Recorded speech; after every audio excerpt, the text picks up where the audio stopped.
ಶ್ರೀಮಂತರಾಗುವ ಮುನ್ನ ಕಾಣುವ 21 ಲಕ್ಷಣಗಳು. ನಿಮ್ಮ ಅದೃಷ್ಟದ ಬಾಗಿಲು ತೆರೆಯಲಿದೆ.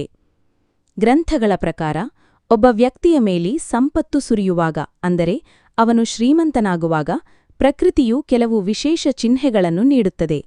ಶ್ರೀಮಂತಿಕೆಯು ಬರುವ ಮೊದಲು ಈ 21 ಶುಭ ಚಿಹ್ನೆಗಳು ಕಾಣಿಸಿಕೊಳ್ಳಲು ಪ್ರಾರಂಭಿಸುತ್ತವೆ.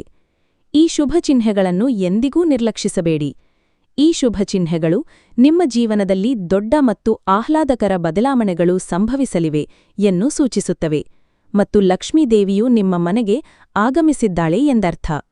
ಹಿಂದೂ ಧರ್ಮದಲ್ಲಿ ಲಕ್ಷ್ಮೀದೇವಿಯನ್ನು ಸಂಪತ್ತಿನ ದೇವತೆ ಎಂದು ಕರೆಯಲಾಗುತ್ತದೆ. ಲಕ್ಷ್ಮೀದೇವಿಯು ಯಾರ ಮೇಲೆ ದಯೆ ತೋರುತ್ತಾಳೋ ಅವರ ಮನೆಯಲ್ಲಿ ಎಂದಿಗೂ ಹಣದ ಕೊರತೆ ಇರುವುದಿಲ್ಲ. ಲಕ್ಷ್ಮೀದೇವಿಯನ್ನು ಮೆಚ್ಚಿಸಲು ಜನರು ಮನೆಯಲ್ಲಿ ವಿವಿಧ ರೀತಿಯ ಪರಿಹಾರಗಳನ್ನು ಸಹ ಮಾಡುತ್ತಾರೆ. ಲಕ್ಷ್ಮೀದೇವಿಯ ಕೃಪೆಯು ಯಾವ ಮನೆಯಲ್ಲಿ ಇರುತ್ತದೆಯೋ ಅಲ್ಲಿ ಕೆಲವು ಶುಭ ಚಿಹ್ನೆಗಳು ಕಾಣಿಸಿಕೊಳ್ಳುತ್ತವೆ ಎಂಬ ನಂಬಿಕೆಗಳಿವೆ. ಈ ಶುಭ ಚಿಹ್ನೆಗಳು ಯಾವುವು ಎಂದು ತಿಳಿಯೋಣ.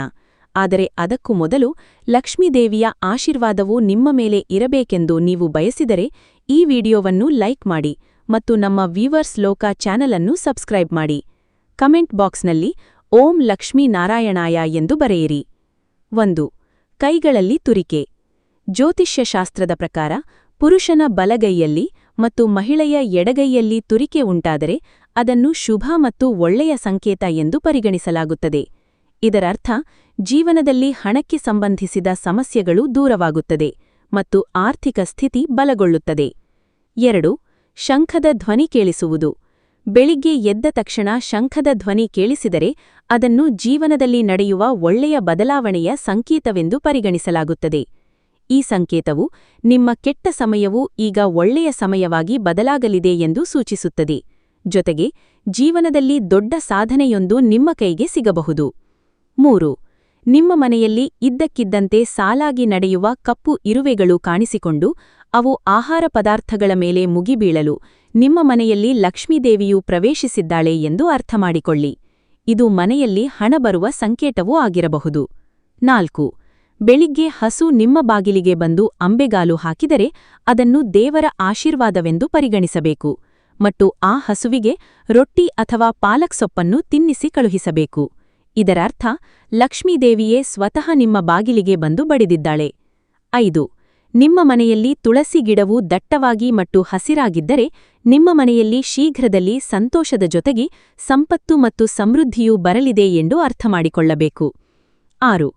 ಅದೇ ರೀತಿ ತಜ್ಞರ ಪ್ರಕಾರ ಪೊರಕೆ ಮತ್ತು ಲಕ್ಷ್ಮೀದೇವಿಗೆ ಆಳವಾದ ಸಂಬಂಧವಿದೆ.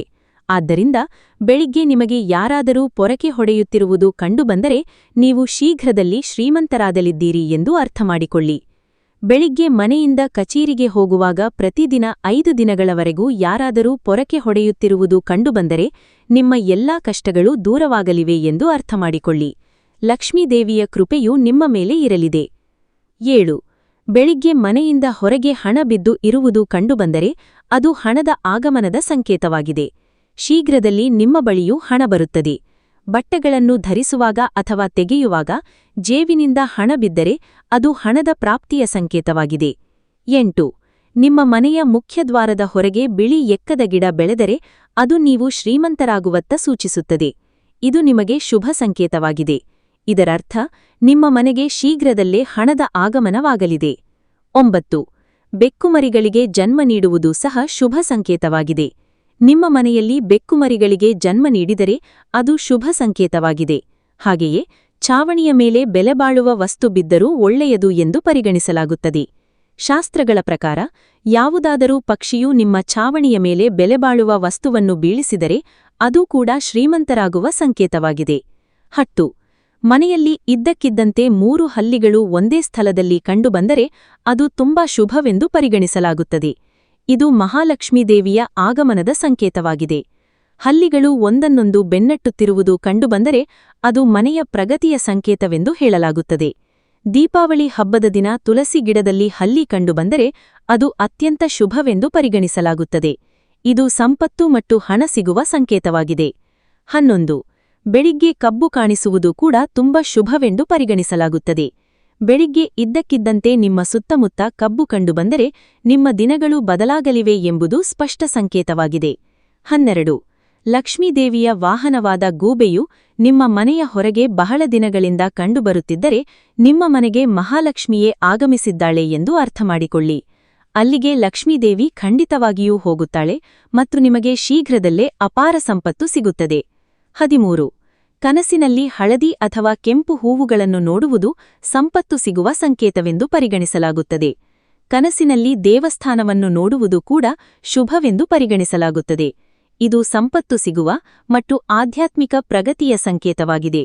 ಕನಸಿನಲ್ಲಿ ಕೆಂಪು ಸೀರೆಯಲ್ಲಿ ಮಹಿಳೆಯನ್ನು ನೋಡುವುದು ಲಕ್ಷ್ಮೀದೇವಿಯ ಸಂಕೇತವೆಂದು ಪರಿಗಣಿಸಲಾಗುತ್ತದೆ. ಕನಸಿನಲ್ಲಿ ಎತ್ತರಕ್ಕೆ ಏರುವುದು ಪ್ರಗತಿ ಮತ್ತು ಯಶಸ್ಸಿನ ಸಂಕೇತವೆಂದು ಪರಿಗಣಿಸಲಾಗುತ್ತದೆ. 14. ನೀವು ಯಾವುದಾದರೂ ಕೆಲಸಕ್ಕೆ ಹೊರಗೆ ಹೋಗುತ್ತಿದ್ದರೆ ದಾರಿಯಲ್ಲಿ ನಾಯಿಯೋ ಬಾಯಲ್ಲಿ ತಿನ್ನಬಹುದಾದ ಸಸ್ಯಾಹಾರಿ ವಸ್ತು ಅಥವಾ ರೊಟ್ಟಿಯನ್ನು ತರುತ್ತಿರುವುದು ಕಂಡುಬಂದರೆ ಅದು ನಿಮಗೆ ಎಲ್ಲಿಂದಲಾದರೂ ಹಣದ ಲಾಭವಾಗಲಿದೆ ಎಂದು ಸೂಚಿಸುತ್ತದೆ. 15. ಲಕ್ಷ್ಮೀದೇವಿಯ ಕೃಪೆಯು ನಿಮ್ಮ ಮೇಲೆ ಇದ್ದಾಗ ಬ್ರಹ್ಮಮುಹೂರ್ತದಲ್ಲಿ ನಿಮ್ಮ ನಿದ್ರೆ ತೆರೆಯಲು ಪ್ರಾರಂಭಿಸುತ್ತದೆ. ನಿಮ್ಮ ದಿನಚರಿಯೆ ಸುಧಾರಿಸಲು ಪ್ರಾರಂಭಿಸುತ್ತದೆ ಮತ್ತು ಕ್ರಮೇಣ ಎಲ್ಲಾ ತೊಂದರೆಗಳು ದೂರವಾಗಲು ಪ್ರಾರಂಭಿಸುತ್ತವೆ. ನಿಮ್ಮ ನಿದ್ರೆಯು ಬೆಳಿಗ್ಗೆ 3 ಗಂಟೆಯಿಂದ 5 ಗಂಟೆಯ ನಡುವೆ ತೆರೆಯದರೆ ನಿಮ್ಮ ಜೀವನದಿಂದ ದುಃಖದ ಮೋಡಗಳು ದೂರವಾಗಲು ಪ್ರಾರಂಭಿಸುತ್ತವೆ ಮತ್ತು ನಿಮ್ಮ ಕುಟುಂಬದ ಮೇಲೆ ಮಹಾಲಕ್ಷ್ಮಿಯ ಕೃಪೆಯುಂಟಾಗುತ್ತದೆ ಎಂದು ಶಾಸ್ತ್ರಗಳಲ್ಲಿಯೂ ಹೇಳಲಾಗಿದೆ. 16. ನಿಮ್ಮ ಕನಸಿನಲ್ಲಿ ಗಿಳಿ ಕಂಡುಬಂದರೆ ಅದನ್ನು ಶುಭ ಸಂಕೇತವೆಂದು ಪರಿಗಣಿಸಬೇಕು. ಕನಸಿನಲ್ಲಿ ಗಿಳಿ ಕಾಣಿಸಿಕೊಳ್ಳುವುದು ನಿಮ್ಮ ಆರ್ಥಿಕ ಸಮಸ್ಯೆಗಳು ಶೀಘ್ರದಲ್ಲೇ ದೂರವಾಗಲಿದೆ ಮತ್ತು ಲಕ್ಷ್ಮೀದೇವಿಯ ಕೃಪೆಯು ನಿಮ್ಮ ಮೇಲೆ ಇರಲಿದೆ ಎಂದು ಅರ್ಥೈಸುತ್ತದೆ. ನಿಮಗೆ ಶೀಘ್ರದಲ್ಲೇ ಎಲ್ಲಿಂದಲಾದರೂ ಹಣ ಸಿಗಲಿದೆ. 17. ಯಾವುದೇ ದಿನ ನಿಮ್ಮ ಕನಸಿನಲ್ಲಿ ಪೊರಕೆ, ಗಿಳಿ, ಆನೆ, ನವಿಲು, ಶಂಖ, ಬಾಳೆಹಣ್ಣು ಅಥವಾ ಹಲ್ಲಿ ಕಂಡುಬಂದರೆ ನಿಮ್ಮ ಶ್ರೀಮಂತರಾಗುವ ಕನಸು ಶೀಘ್ರದಲ್ಲೇ ನನಸಾಗಲಿದೆ ಎಂದು ಅರ್ಥಮಾಡಿಕೊಳ್ಳಿ. 18. ಬೆಳಿಗ್ಗೆ ಎದ್ದ ತಕ್ಷಣ ಶಂಖದ ಧ್ವನಿ ಕೇಳಿಸುವುದು ಕೂಡ ಶುಭ ಸಂಕೇತವೆಂದು ಪರಿಗಣಿಸಲಾಗುತ್ತದೆ. ಬೆಳಿಗ್ಗೆ ಎದ್ದ ನಂತರ ನಿಮಗೆ ಶಂಖದ ಧ್ವನಿ ಕೇಳಿಸಿದರೆ ನಿಮ್ಮ ಶುಭ ಸಮಯವೂ ಬರಲಿದೆ ಎಂದು ಅರ್ಥಮಾಡಿಕೊಳ್ಳಿ. ನೀವು ಮನೆಯಿಂದ ಹೊರಗೆ ಹೋಗುವಾಗ ನಾಯಿಯು ಬಾಯಲ್ಲಿ ರೊಟ್ಟಿ ಅಥವಾ ಯಾವುದಾದರೂ ಸಸ್ಯಾಹಾರಿ ವಸ್ತುವನ್ನು ತೆಗೆದುಕೊಂಡು ಹೋಗುತ್ತಿದ್ದರೆ ಅದು ನಿಮಗೆ ಹಣದ ಲಾಭವಾಗಲಿದೆ ಎಂದು ಸೂಚಿಸುತ್ತದೆ. 19. ಯಾವುದೇ ಶುಭ ಕಾರ್ಯಕ್ಕೆ ಹೋಗುವಾಗ ಕಿನ್ನರರು ಅಂದರೆ ತೃತೀಯ ಲಿಂಗಿಗಳು ಕಾಣಿಸಿಕೊಳ್ಳುವುದು ಕೂಡ ಶುಭವೆಂದು ಪರಿಗಣಿಸಲಾಗುತ್ತದೆ. ಆದ್ದರಿಂದ ನಿಮಗೆ ಕಿನ್ನರರು ಕಂಡುಬಂದರೆ ಅವರಿಗೆ ಸ್ವಲ್ಪ ಹಣವನ್ನು ನೀಡಿ. ಕಿನ್ನರರು ನಿಮಗೆ ಸ್ವಲ್ಪ ಹಣವನ್ನು ಹಿಂದಿರುಗಿಸಿದರೆ ಅದನ್ನು ಜೋಪಾನವಾಗಿ ಇಟ್ಟುಕೊಳ್ಳಿ. ಇದರಿಂದ ಸಂಪತ್ತು ವೃದ್ಧಿಯಾಗುತ್ತದೆ. 20. ಮನೆಯ ಛಾವಣಿಯ ಮೇಲೆ ಕೂಗಿಲೆ ಕೂಗುವುದು ಕೂಡ ಶುಭ ಸಂಕೇತವಾಗಿದೆ. ಹಾಗಾದಲ್ಲಿ ನಿಮ್ಮ ಸಂಪತ್ತು ಹೆಚ್ಚಾಗಬಹುದು. 21. ಬೆಳಿಗ್ಗೆ ಎದ್ದ ತಕ್ಷಣ ಪೂಜೆಯ ತೆಂಗಿನಕಾಯಿಯ ದರ್ಶನವಾದರೆ ನಿಮ್ಮ ಮೇಲೆ ಪರಮಲಕ್ಷ್ಮಿಯ ಕೃಪೆಯಾಗಲಿದೆ ಎಂದು ಅರ್ಥ. ಸ್ನೇಹಿತರೆ, ಈ ಮಾಹಿತಿ ನಿಮಗೆ ಇಷ್ಟವಾದರೆ ದಯವಿಟ್ಟು ಲೈಕ್ ಮಾಡೋದನ್ನ ಮರಿಬೇಡಿ ಹಾಗೂ ನಮ್ಮ ವ್ಯೂವರ್ಸ್ ಲೋಕ ಚಾನೆಲ್ ಅನ್ನು ಸಬ್ಸ್ಕ್ರೈಬ್ ಮಾಡಿ. ಕಮೆಂಟ್ ಬಾಕ್ಸ್ನಲ್ಲಿ ಓಂ ಲಕ್ಷ್ಮೀ ನಾರಾಯಣಾಯ ಎಂದು ಬರೆಯಿರಿ.